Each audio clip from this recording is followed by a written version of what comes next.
Leadership family, welcome to the Restoring the Breach podcast. I'm your host, Greg, And I'm Cachet, where where we we specialize specialize in in unlocking unlocking the the leader leader inside inside of of you. you. Man, it's good to be back with you guys. Yes, it We took a little is. halftime break around the Mhm. Thanksgiving time, and now we're back in full effect for the kickoff of the second half of season 3. Yes. And it's just been awesome to be able to come back. We've had some time to chew on a lot of things, Mm-hmm. go through some more life stuff, as you guys have Always. probably gone through. Yeah. Omicron and all types of stuff. Marion. Amarion virus is what the new variant, second to the newest variant is. But, we're all walking through. Yeah. And so, but we're excited about what we're going to talk about today. Mm-hmm. And, I told my wife, coming into this one, if I had to think of a phrase that captures what we do, it's giving people a conversation to listen to that makes them go, makes you think about something that's happening, something practical, something relevant. Said relevant. Yeah. Relevant in your life. That And so today it's not going to be anything different. Mm-hmm. It's a conversation that we believe will make you think about where you're at in life. Yes. I don't care who you are. I don't care if you're married, single, CEO, homeless, pastor. It doesn't matter. But the topic we're going to talk about today is living in the moment. Yeah. And I know it sounds like a simple phrase, but it's something I think we oftentimes just skip by, man. Yeah. We miss the moments. Sometimes you feel like you've done everything you can to capture it. And you look back over it and you're like, I feel like I didn't take enough in that moment anyway. Yeah. Well, a lot of times you miss it till you get older. Yeah. You hear our elders say all the time, like, don't miss that. It goes by quick. And you're like, yes, ma'am, yes, ma'am, yes, sir. But you still miss it. Yeah. Because life is like, yeah, go, go, go, go, go. A lot of times, especially when you are like trying to get on the road to your career or your family or whatever it is you're doing, you can just look up and time has gone by. Miles Monroe said that time and change are the two things you have no control over. And man, coming into adulthood, that's the truth. It really is. We have a 10-year-old going on 11, and it felt slow at the time when you're like going crazy, but now we're looking at him turning 11, and it's like, man, where did the time go? Especially because we have 5, so we can look at the younger one, and you're like trying to just, because I remember with I think the second to oldest one, looking and trying to hold on to the moment at some point in time. Yeah. And like, hey, I want to remember this and think about this, but we kept having, you have another baby, life is going, you're getting busier, you're doing more things. Getting busy. You're trying to still shoot. We was busy. You're trying to, you're just trying to figure out life and what you're doing and how to do all these new things and what do you want to do. And you just look up and time has just really gone by. Yeah. We're in a series with our church right now called Here is Holy. And the point that God is trying to get to the people is about living in the moment. Absolutely. Like that, if you're always worrying and focusing on there, you'll never ever like be able to enjoy here. What did Pastor Charles say? Oh, you'll never get there. Because there will always become here. Yeah. And there will always be another there. I can't wait to get there for this. I can't wait to do that. Then you get there and then the next thing. Yeah. And I'm like that. I'm one of those. Like I'm always thinking about the next thing, planning for the next thing. And I don't think that there's anything wrong with planning and preparing. Yeah. But I think that the issue is that don't plan and prepare so hard that you miss the moments you're in now. Yeah. And so, I mean, I feel like life has been, I think since the pandemic, there was a time when everybody kind of slowed down. But absolutely. They have no choice. They didn't. Yeah. But here's the thing, though. People got tired of that quick. Yeah. For the people like you're saying, like yourself. Yes. I'm tired of being slow. I'm ready to kill. Yeah.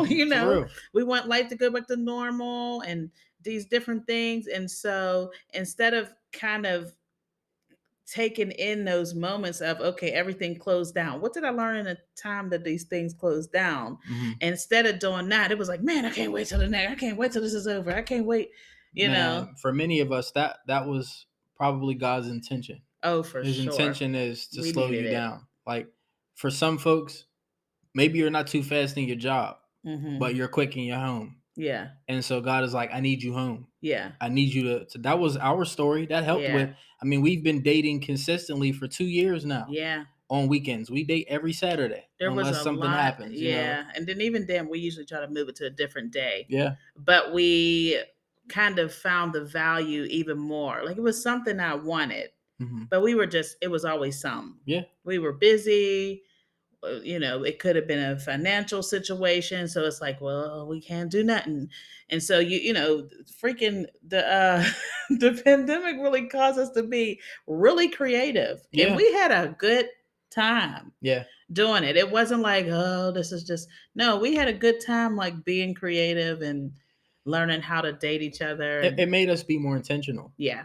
Like it really makes our word for this year has been perspective. For our household. Yes. She already pointed out that the church we follow, Transformation Church. Shout out to Pastor Mike and Pastor Natalie.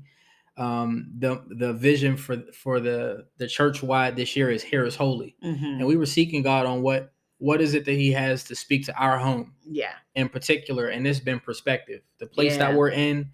It just aligns with the vision of the here is holy, because what God is really trying to make clear, as Shay has already pointed out, is that I need you to look at this place. I'm here.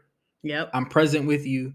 Although your mindset is like, God, I need you to show me how to get there. He's like, I'm walking with you. Yeah. It was something that the Israelites missed. And if you guys dive into the Bible in the book of Exodus, where God was bringing His people out of captivity with the Egyptians, God did so many miraculous things. I mean, paraded their enemies in front of them with plagues, provided for them in the wilderness, never let the soles on their shoes wear down. Their clothes never wore out either. You know what I mean? Parted the sea, just so that he could let them see that I'm a God that cares for you. I'm a God that has provision for you. I'm a God that has a plan and a purpose. Oh, I'm a God who heard your cry, because that's where it started. Oh, that's good. Yeah. It started with them being in bondage and crying out to God, and then God heard their prayers, and He started to answer it. So when you said the plagues, I thought about, there were so many things that happened in those plagues where the Israelites were like not being touched at all. Like, how is it total darkness on this half, but over here it's cool? How is all the cattle over here dying, but over here ours are fine and thriving? You got to put that in perspective, because it ain't like two nations apart. No. It's like a city. Your next door neighbor. Next door neighbor. Their firstborn child died, but your kid lived. Like, it's completely pitch dark over there, but there's light over here. They were like, God was trying to make a distinguishing point right there. That's real. But they still struggled with hearing from Moses, who God has sent, to believe that he was going, that he, that he really was God. Yeah, and they witnessed the miraculous with their own eyes. They witnessed the pillar of fire behind them as they're walking. But maybe that's too far-fetched and too churchy for some of you guys. What are some of the miracles, man, that God has done in your life? And you're sitting today looking at where you want to go. Yeah. Like we talked about this. And I challenge you guys, as well as myself and my wife, with the question, what time are you wasting? What moments are you wasting? And you're not even gonna get real deep. Did you waste today? Yeah. Like, did you waste the moments that you had with your babies, with your spouse? Or did you just miss it? Or miss the moment? Maybe it's not maybe missing is better. Yeah. That's a because better. Sometimes wasting sounds like you threw it away. I didn't mean it but that way. But sometimes you can just miss it by sitting in the living room with them, but you're on your phone the whole time. Like, have you ever been in a movie theater and you looked at your phone the whole time? If you do, you have no idea what's going on in the movie. And I can't stand that. We sitting down watching the show and I'll rewind that. No, I'm not rewinding. Yeah, you missed the moment. I'm always like, you missed the shot. Well, what? It's like, no, that's real. And so even with like wanting to move forward, like we're in, if you've been following us, you may know some of our story. Once we're ready to like share it all, I think we've been given tidbits here and there. But we're in a place that is uncomfortable, and we are looking for God, and believing that God is going to do what He said, which is, of course, and open doors and stuff like that. But in the middle of it, God has been showing us the things we've been missing here. That's real. Like Greg and I, we always had a decent marriage. Our marriage was pretty good, but I feel like now it's great. And it's weird because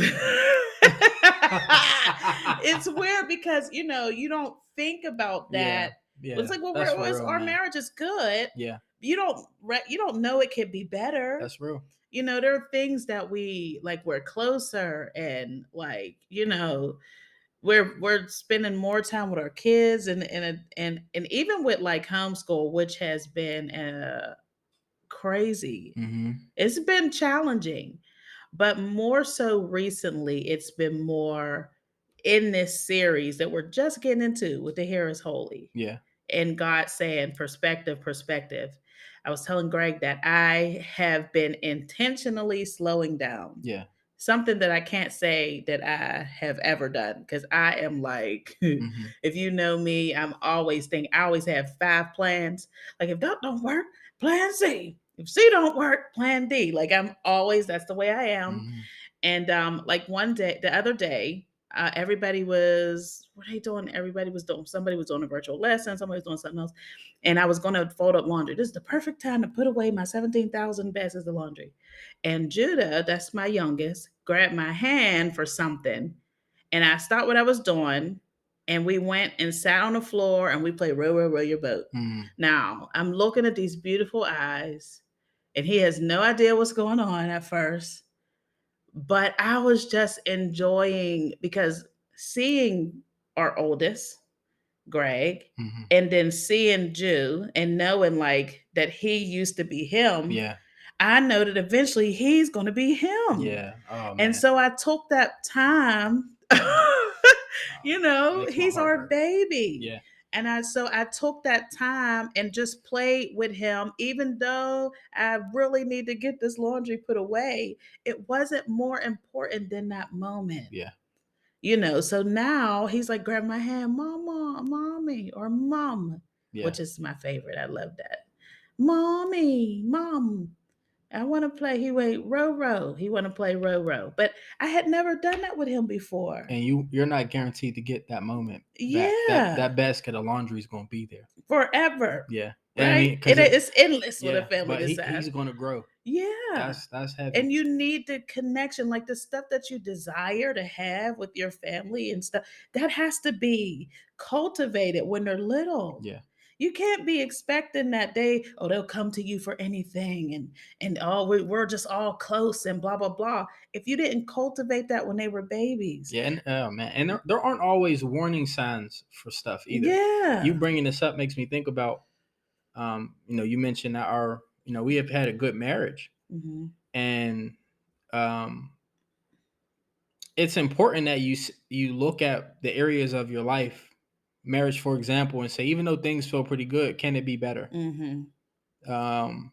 Yeah. Because it can always be better. Can I be a better parent? You know what I mean? Like, you talking about slowing down.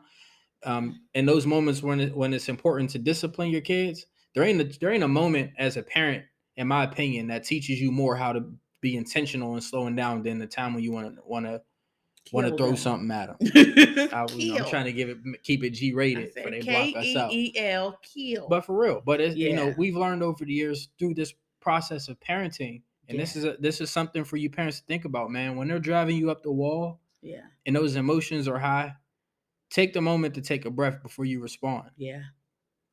And in that moment, you'll be able to recognize the heart of your child. Yeah. You'll have a little more control and being able to ask questions about trying to connect with them. And I ain't talking about, some Nick Jr. Rugrats, Dr. Lipschitz type stuff. Yeah. I'm talking about, you know what I mean? I'm talking about being a parent who's like, in this moment, let me try to connect with you.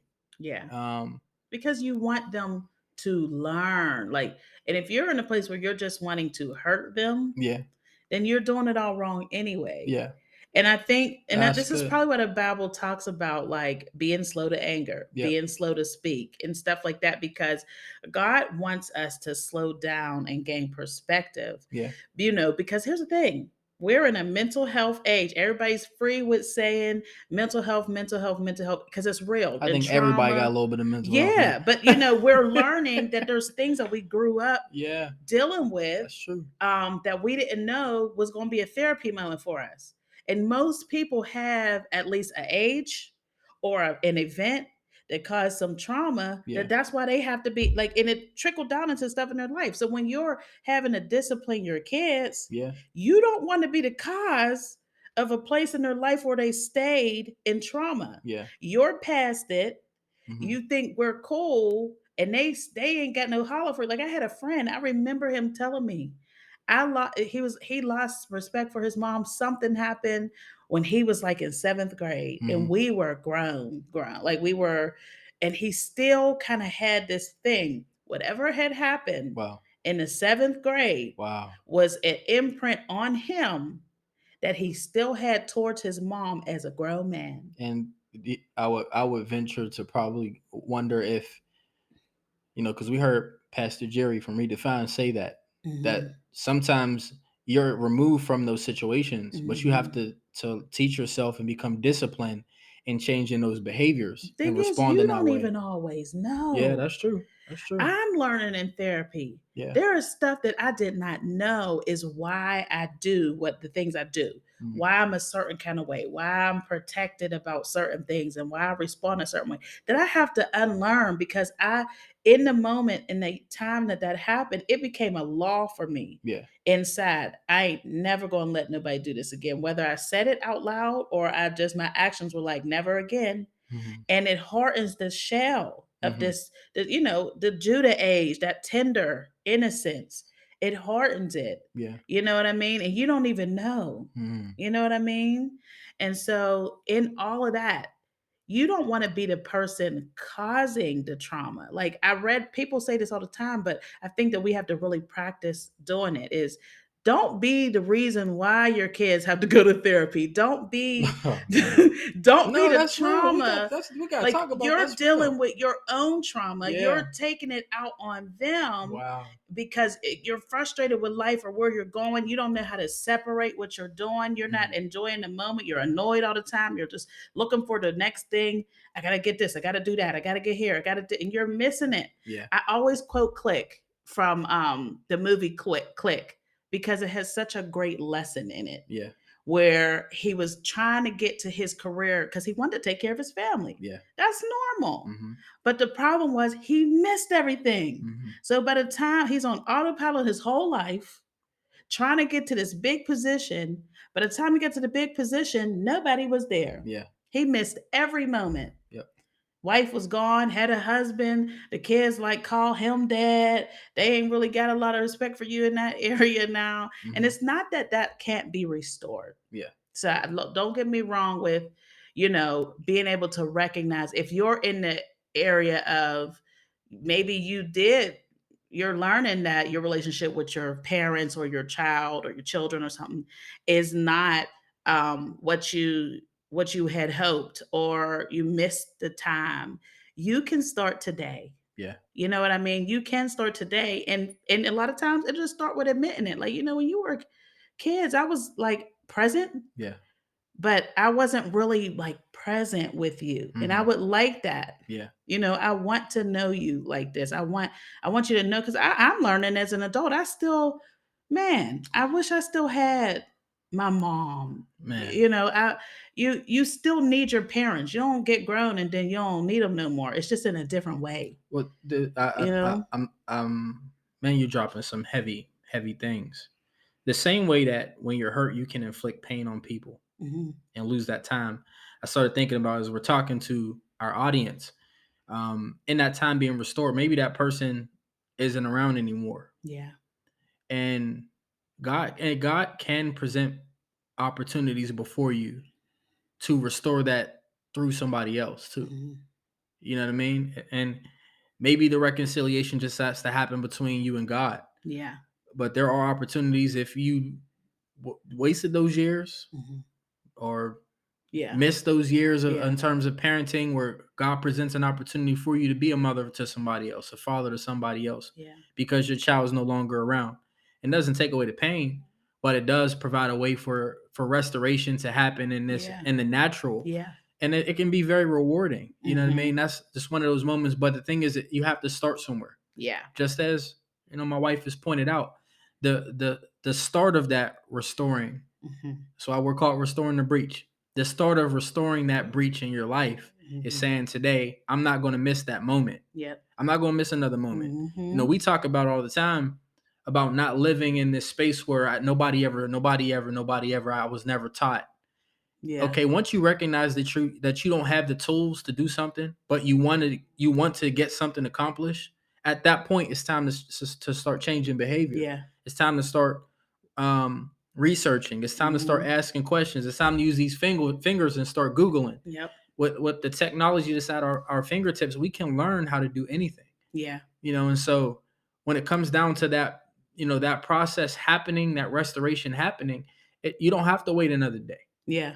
And here's the thing, you can ask God. Yeah. This is the thing. I'm learning also, I always knew that prayer was valuable, but I'm learning so much more how important prayer is. God can give you a window of how he can show you how to do it. Yeah. Joyce Meyer said this. She's like, if you think God's not talking to you, you don't know. Everybody's waiting for God to just be like, do this, do that. She said, sometimes you'll pray about it and then you'll get the idea. And she's like, that was God. Yeah. Yeah. You think you came up with that? You thought of that? True. But we sometimes we're just thinking too big. And God is just gives you this idea. Suddenly you have this idea that you never had before. It's like, oh, but God is able to restore time and all of that stuff. Yes, he is. But, today, the thing I think that we're bringing it full circle is to start practicing being okay in the moment and in the place where God has you. That's real. I started doing that this week in the school week. In particular, it's probably been about 2 weeks. But the school week has gone so much better. Just sitting here like I'm teaching my daughter. I'm watching her learn more and more. Not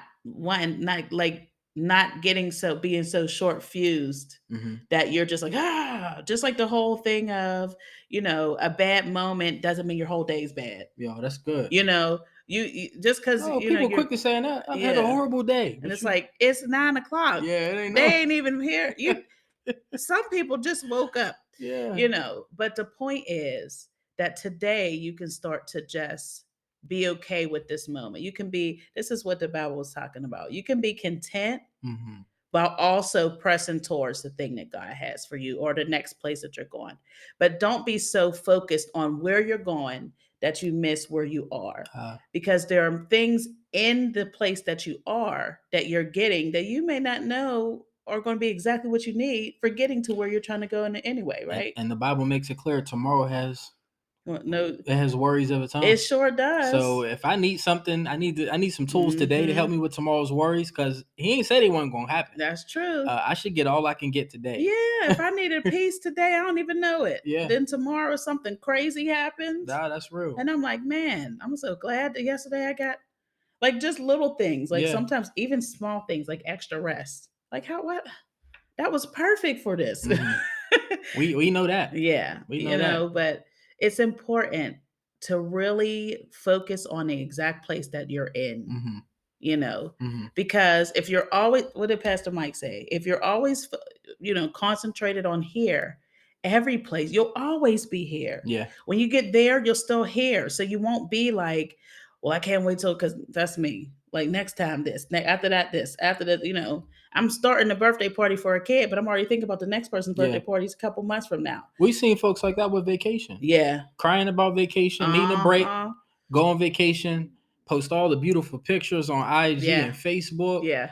All types of experiences. And then they get back and a week later you complain about needing a break all over. It's like, what did you... Where's the? Yeah. I thought you just filled up the tank last week. Yeah. Like, what happened? Yeah. And it isn't that, so it's one of those things that puts in perspective. Like, what am I doing? It has to be a behavior change. It has to be a mindset change. Yeah.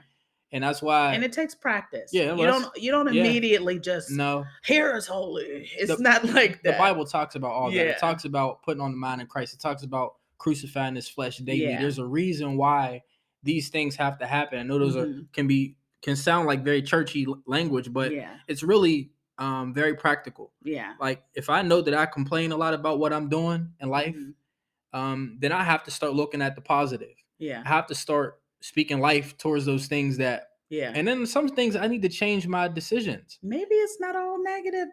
Maybe there's actually is more. It's the 80-20. Looking at the 20 when there's 80. Because sometimes it could be like that. I remember we were talking, and I always ask Greg all the time, if you could change anything back then, what would it be? If you could do anything, I'm always asking him questions like that. And I remember this one time that there was some stuff you were going through, and you were like, I wish that these things could change, and and you were feeling kind of down about it. Yeah. And I remember that I believe it was God that put in my spirit, like, but what about all the things you do have? Yeah. You know what I mean? Yeah. I remember desiring a husband, to be married, to have a family. I have all that now. And I enjoy it, but sometimes I'm just like, well, I need this now and I need that now. Like, you miss it. Like, you are living in an answered prayer. And you're so hard on where you want to be that you're missing that you are at a place where you wanted to be at a different time in your life. And so in every season, this is what the Bible's talking about. Learning to be content, which used to be a cuss word to me. Yeah. Oh, we content. Whole man. But I'll tell you what, I started praying. I'm getting all saved on it. I started praying, and I was starting to be content about the smallest things. I remember one time I was when we were at our house, I was washing dishes just happy. And I think it was just an answer to prayer, like, you don't even like washing dishes. You're like, but God, I was just happy, can't wait to dry these dishes. But it was just something that God, like, I asked God. Yeah. He says ask, right? Yeah. So I said, Lord, even though I hate this word content, because it makes me feel like you're going to make me stay where I am. Yeah. It wasn't really that. It's not about God making you stay where you are. Yeah. But it's really about the mindset in where you are. Like, if you are appreciative and you get joy in this moment, man, it's like getting more presents. It's like more surprises. Yeah. It's like, well, what about when you get there? When I answer this prayer, how much more gratefulness will you have? How much more will you be able to enjoy it? Because you know what? All parents know this. On Christmas, you have certain toys you can't wait. Oh, they're going to love this. But then there's an age where they just tearing it all up and they missing it. Like, you missed this super special thing that I know that you're going to love, and then they may tear it up real quick, or then maybe they don't play with it as hard as you thought. And you're like, dang, that was the special gift that they kept circling and starring and telling me they wanted. Yeah. And now they done threw it to the side. Yeah. They have no idea the work that you put into. And that's how God is with us. Yeah, it really is a kind of spit in his face when he's like, the plan that I have for you is so beautiful, but you care less about what it is. You know what I mean? Yeah. And I think it's just breeze important. Past all the things. Yeah, it's important that we don't miss those moments. It's important that we look at this space and say, okay, God, you're in control. And I don't want to miss. This is why we pray, God, give me your eyes, give me your ears. You got to change it from cliche to be able to actually visualize really it. Desire if I can see myself and see my circumstances and the people around me with your eyes, then my heart changes then. Yeah. And so that's what our challenge is for you guys today. Be encouraged. We love you. We're here to provide intentional leadership for intentional living. So take care. And God bless. God bless.